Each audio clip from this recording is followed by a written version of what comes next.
Sebelumnya mohon maaf, saya meminta izin kepada saudara sekalian.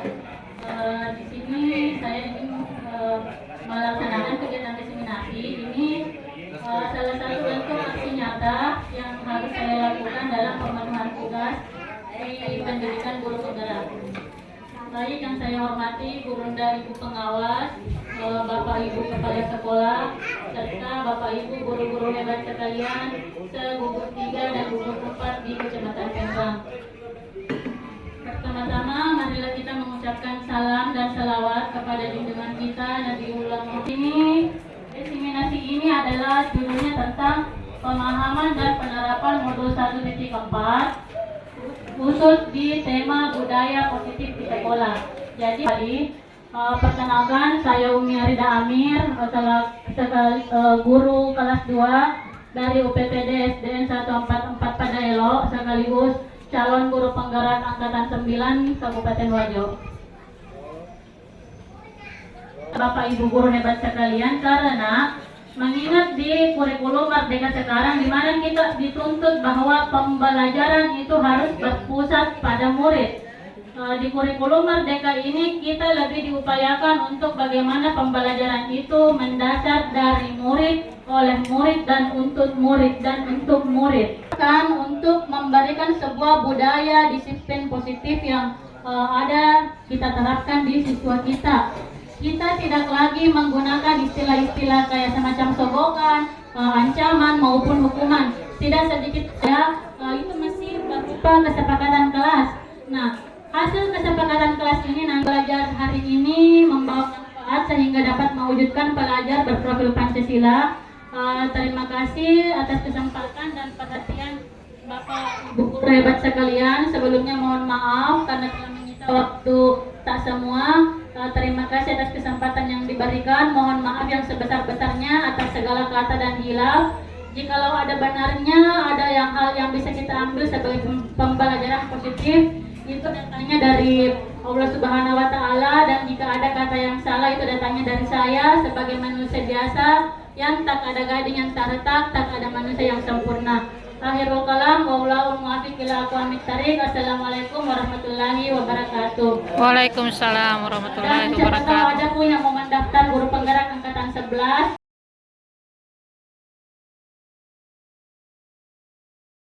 Assalamualaikum warahmatullahi wabarakatuh. Selamat siang Bapak Ibu guru hebat sekalian. Jadi alhamdulillah pada siang hari ini sebenarnya izinkan saya untuk mengadakan kegiatan diseminasi pada hari ini terkait dengan pengenalan atau penyebaran pemahaman kepada para guru tentang bagaimana penerapan budaya positif khususnya keyakinan kelas di kelas kita masing-masing.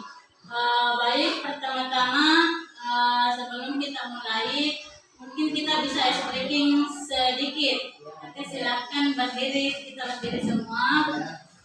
Untuk ice breakingnya kita simpel saja ice breakingnya, yaitu kita menyanyi lagunya Pelajar Pancasila. Oke, disertai dengan gerakan. Kita sama-sama 1, 2, 3 ya. Pelajar Pancasila beriman dan bertakwa pada Tuhan yang Esa dan berakhlak mulia, berkebinekaan global, gotong royong mandiri, kreatif dan bernalar kritis. Oke, baik. Kemudian selanjutnya ada lagu yang terbaru guna untuk meminimalisir tindak bullying yang terjadi di siswa kita. Jadi ada lagunya tentang anti bullying, liriknya lagu di sana senang, di sana senang. Oke, kita bisa lakukan secara bersama-sama. 1, 2, 3 ya. Di sini teman, di sana teman, di mana-mana kita berteman. Tak ada lawan, tak semua saling menyayangi, tidak ejek-ejekan, tidak pukul-pukulan, saling tolong dan sayang dengan teman. Hore! Oke, tepuk tangan untuk kita semua. Oke, sekarang silakan duduk.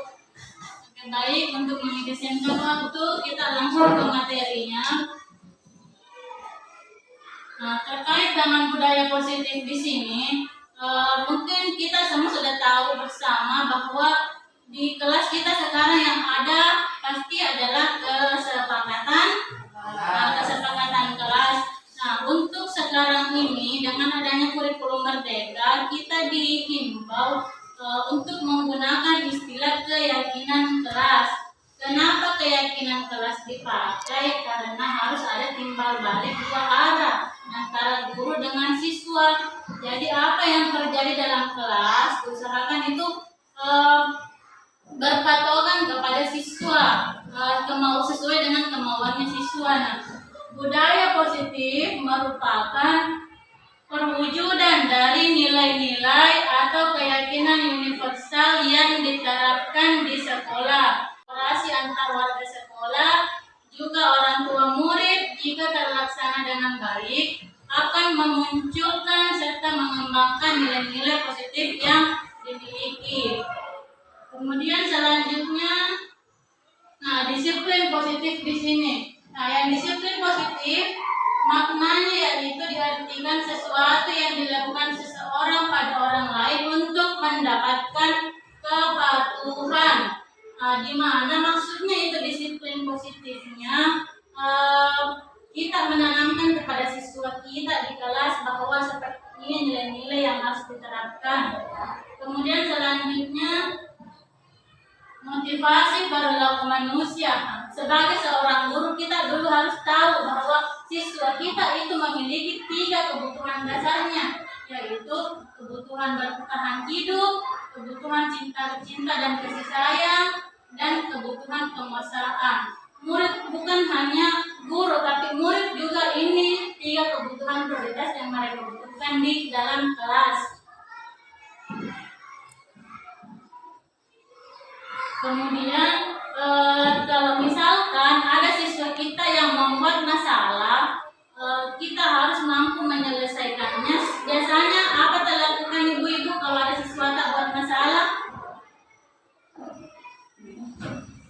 Diinterogasi atau diadili. Nah, dalam sekarang di kurikulum terbaru dalam menyelesaikan permasalahan siswa, kita dianjurkan untuk menggunakan yang namanya metode restitusi atau segitiga restitusi. Nah, apa itu restitusi? Restitusi adalah proses menciptakan kondisi bagi guru untuk memperbaiki kesalahan siswa sehingga siswa bisa kembali kepada kelompok atau kepada teman-temannya. Ciri-cirinya itu menguatkan dan fokus pada solusi, fokus pada karakter, bukan pada tindakan. Kemudian mencari kebutuhan dasar yang mendasari tindakannya, karena siswa berbuat salah itu pasti ada alasannya. Begitupun dengan kita, segala yang kita lakukan pasti semua ada alasannya. Kemudian menawarkan nasihat, kita memberikan motivasi, distimulus pemikirannya anak, bilang kayak misalkan, nah, kira-kira apa solusinya supaya tidak berbuat begitu lagi ke depannya. Bukan bilang langsung dipaksa anak dihukum pergi pungut sampah atau cuci WC dan sebagainya. Nah, kemudian selanjutnya di sini 5 posisi kontrol guru yang perlu kita ketahui bersama sebagai seorang guru, yaitu terkadang sebagai seorang guru kita menjadi penghukum, sedikit-sedikit langsung dihukum siswa. Terkadang juga kita menjadi pembuat rasa bersalah. Maksudnya di sini kita dibuat rasa bersalah itu, nah, misalkan kamu si A capek mak begini, tidak kasihan kita sama saya, capek mak ajar kita tapi masih tidak tahu ki. Nah, otomatis itu anak-anak pasti dia muncul rasa bersalah dalam dirinya. Kemudian menjadi teman, terkadang juga kita menjadi teman untuk siswa, kemudian menjadi pemantau, dipantau gerak-geriknya siswa, dipantau kelakuannya, dan terakhir manajer, yang artinya bahwa menjadi seorang manajer yaitu mengontrol secara baik, mendisiplinkan siswa secara baik. Nah, dari kelima posisi kontrol ini kira-kira kalau kita sebagai yang mana yang sering kita lakukan di siswa?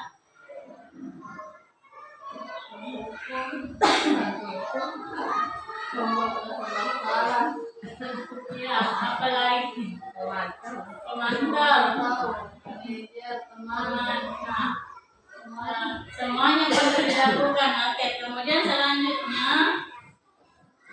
tapi berdasarkan yang seharusnya itu, sebab yang harus kita lakukan, kita hanya bisa berfungsi sebagai seorang manajer.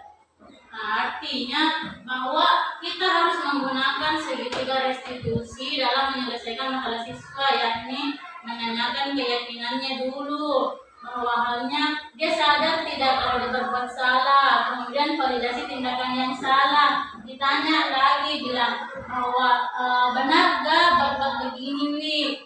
Tidak diadili secara sepihak, karena si A dan si B salah. Nah, didengar semua dulu alasannya dari keduanya, kemudian dibuatlah sebuah keyakinan kelas. Nah, keyakinan kelas di sini sesuatu yang diyakini bersama, yang berasal dari penyatuan pikiran untuk menjadi nilai-nilai kebaikan untuk diturunkan di kelas.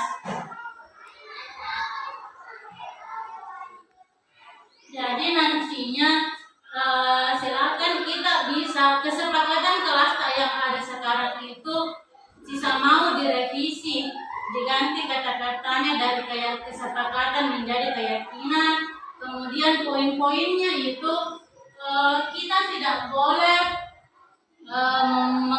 mengadakan kata yang kayak misalkan tidak boleh makan dalam kelas. Usahakan cari bahasa lain yang ada, yang tidak ada kata tidaknya, tapi tetap sasarannya itu misalkan apa istilah lainnya supaya tidak boleh makan dalam kelas, misalkan menjaga ketertiban kelas, siswa harus menjaga kebersihan kelas.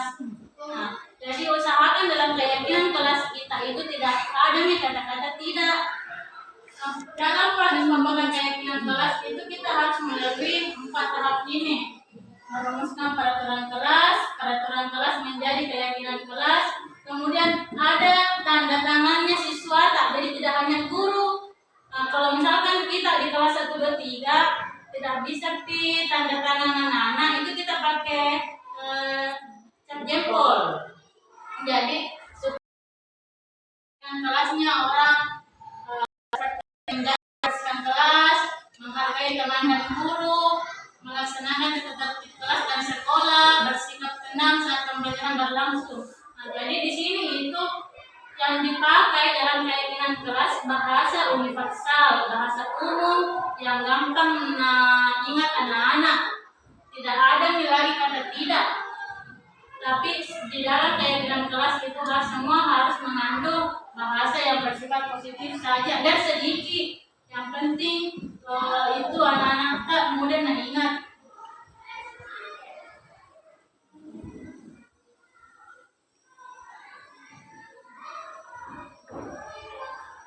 Oke, untuk contoh kegiatan restitusinya yaitu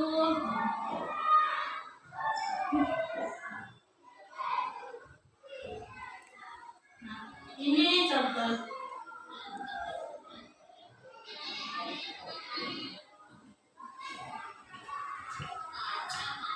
Ini salah satu contoh penyelesaian masalah pada segitiga restitusi. Raca makan saat pelajaran sedang berlangsung dan ketahuan oleh gurunya. Kemudian dari masalah ini diselesaikanlah melalui segitiga restitusi. Nah, dipanggil nih siswanya tadi bicara baik-baik, ditanyakan nih dulu bahwa ditanya dulu bahwa ingat tahu dirinya bahwa salah nih. Nah, itu adalah menstabilkan keadaan. tidak langsung serta-merta dihakimi. Anak-anak bilang, nanti kau nak ke kelas ya. Tapi itu anak-anak dulu yang dipancing sendiri.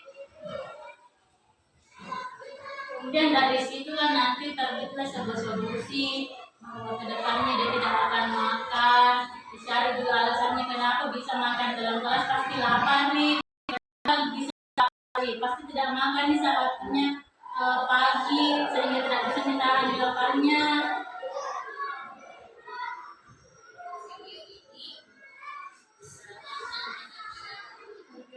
Jadi seperti itu diseminasi sedikit dari saya untuk hari ini.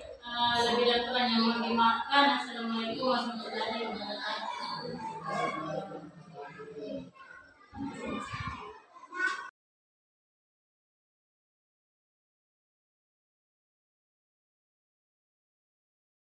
Warahmatullahi wabarakatuh.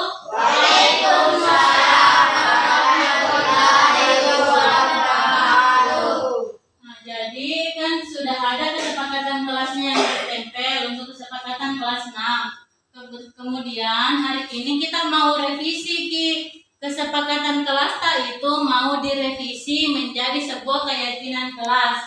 Kenapa harus ada keyakinan kelas? Supaya kita nyaman saat belajar Maksudnya itu keyakinan kelas apa yang kita maui kalau dalam kelas seperti misalkan tidak mau Bung kalau misalkan ada temanku yang makan saat belajar.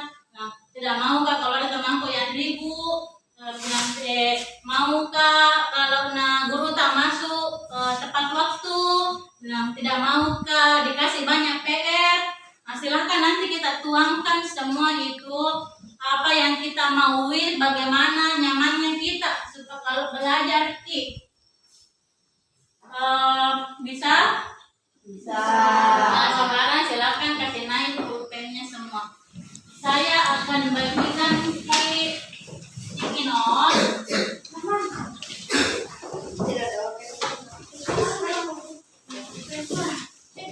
Ini pulpen ini bukan kamu apa kacau. Nah, saya akan bagikan begini. Di sini nanti kita tulis satu masing-masing orang satu poin. Misalkan tidak boleh makan dalam kelas, tidak boleh begini, tidak boleh begitu. Bilang pengen seperti ini. Baru nanti kita tulis di sini. Kalau sudah nanti suruh kita tempelkan di atas, oke? Okay?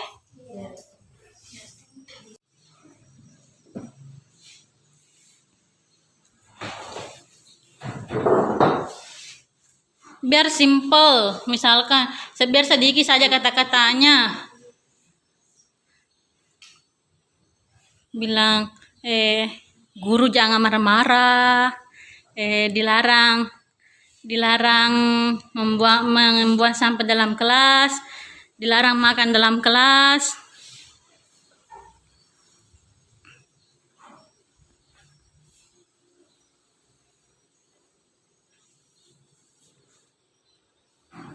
Silakan naik tempel di papan tulis.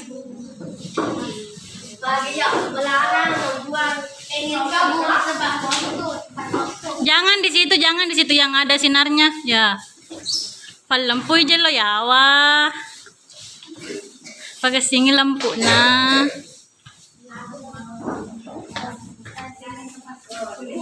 melarang membuang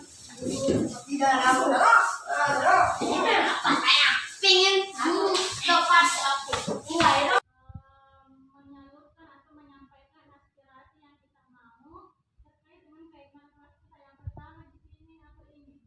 Melarang membuang sampah di dalam kelas. Kalau buang sampah termasuk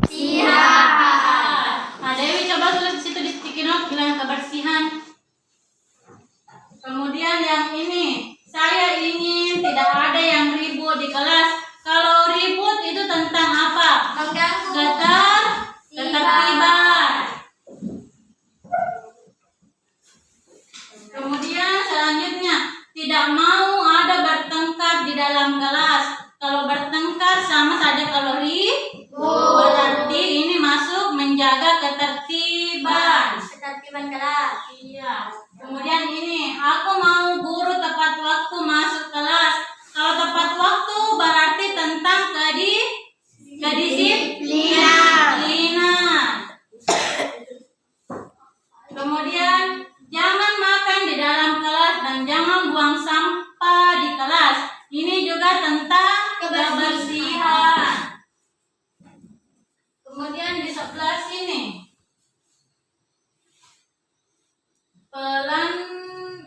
pelangkang guru tepat waktu. Nah, ini sama saja dengan kedisiplinan. Kemudian selanjutnya, belajar. Dilarang buang sampah di kelas juga. Berarti jangan-jangan di kelas ini selalu banyak buang sampah. Banyak sampahnya. Dilarang makan di kelas juga. Ketertiban. Tidak ada yang boleh bertengkar. Minum 5 loteng. Ini siapa selalu bertengkar?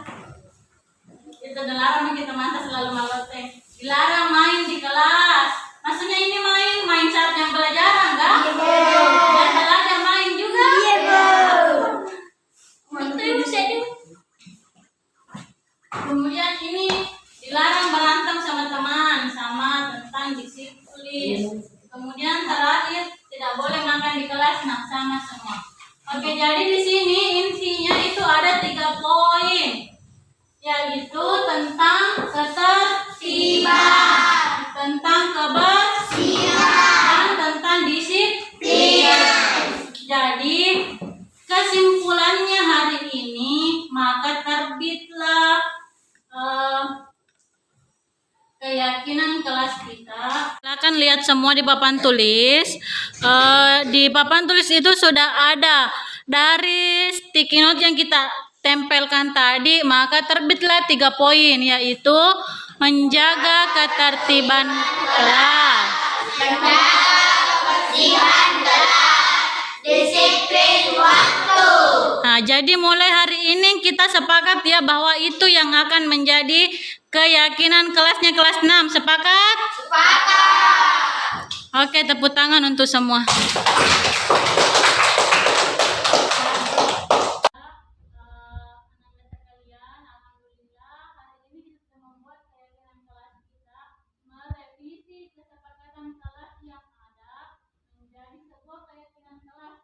Ini hanya ada 3 poin, jadi Ibu harap keyakinan kelas ini bisa kita patuhi dan kita jalankan ke depannya.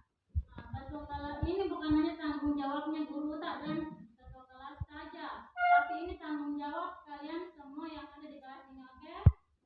Oke, baik, terima kasih atas waktunya hari ini. Sekian, assalamualaikum.